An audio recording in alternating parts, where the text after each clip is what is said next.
So he targets U.S. aviation interests, and as an example, he was using everything. He was using aliases. He was using cover businesses. He was targeting universities.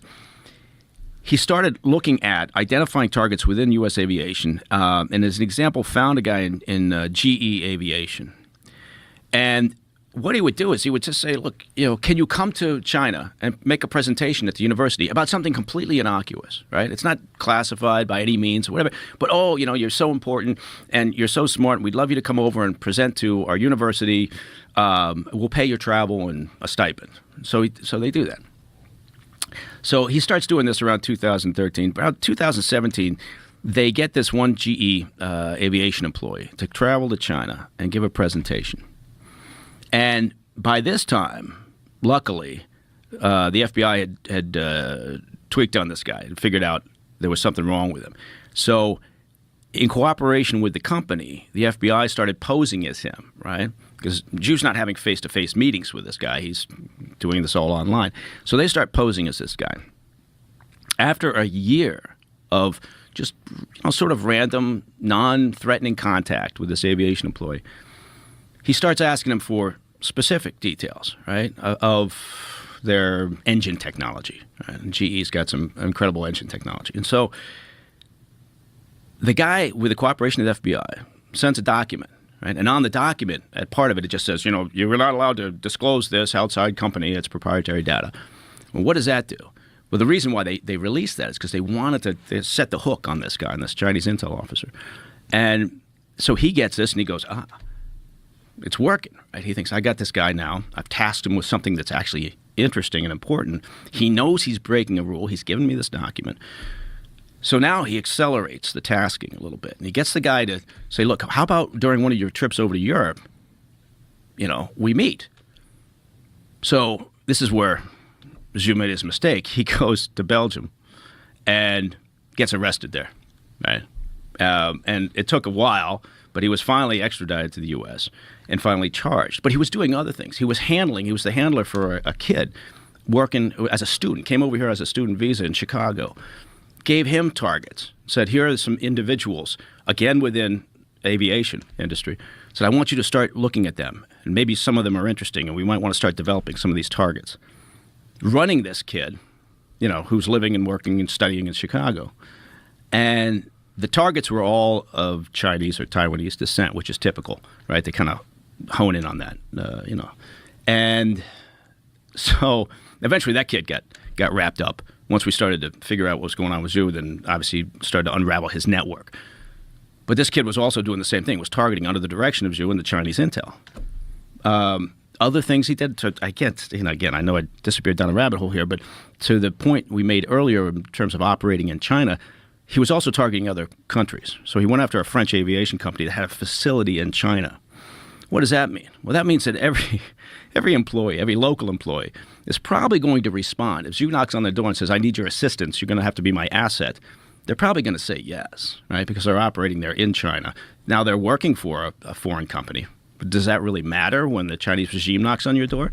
So they did. And what they did was, with the cooperation of this internal asset, they were able to place malware on a visiting Frenchman's computer with the hope of taking it back to France and then, affecting their entire system.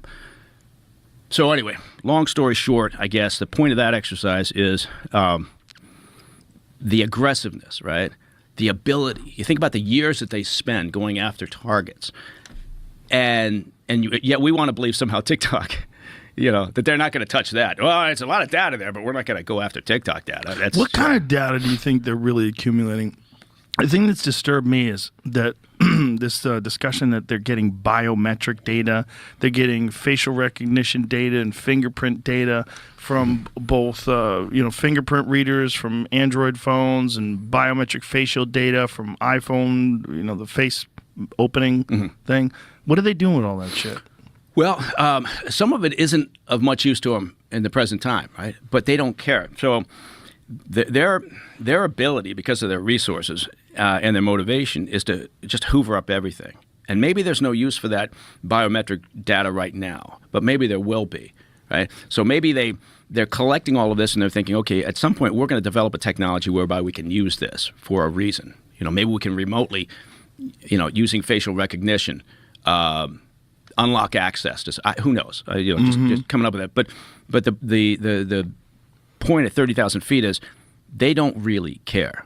They hoover it all up, and then they look at it at some point and they say, okay, well, this can be used by Huawei, or this could be used over here, or our MSS or the State Security Service could use this. They'll figure out a use for it, and if it doesn't have a use, fine. It doesn't matter, right? They put it in a box and marked maybe, check back later, and maybe they will have a use for it. It sounds like it's one. I mean, we tend to not think in those terms. Everything we do tends to be targeted, right? So we'll say, this is our requirement. Let's go do that.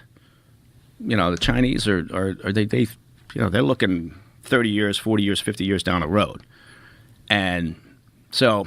They've got a different approach to information collection, which is why a lot of companies get caught unawares because they think, I'm not doing shit. I'm just making a widget. Right. Why would they be interested in me?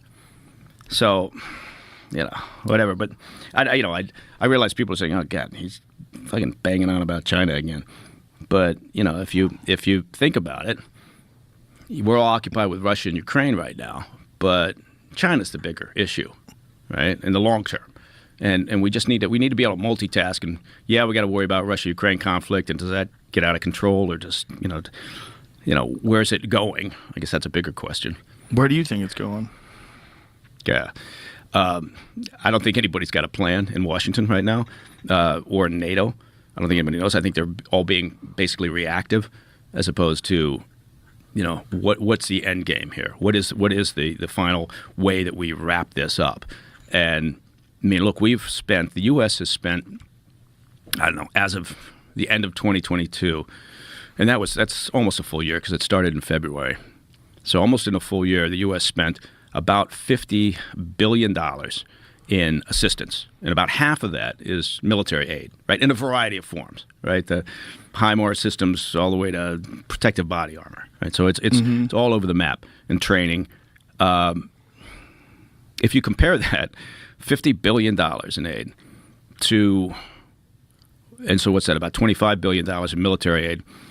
If you compare that to previous year or the year before, we were probably spending, on the Ukraine, $250, $270 million in military assistance. That's it, right? So that ramp up is incredible. And then that doesn't include what the EU's put into it, what the UK's put into it, and everything else.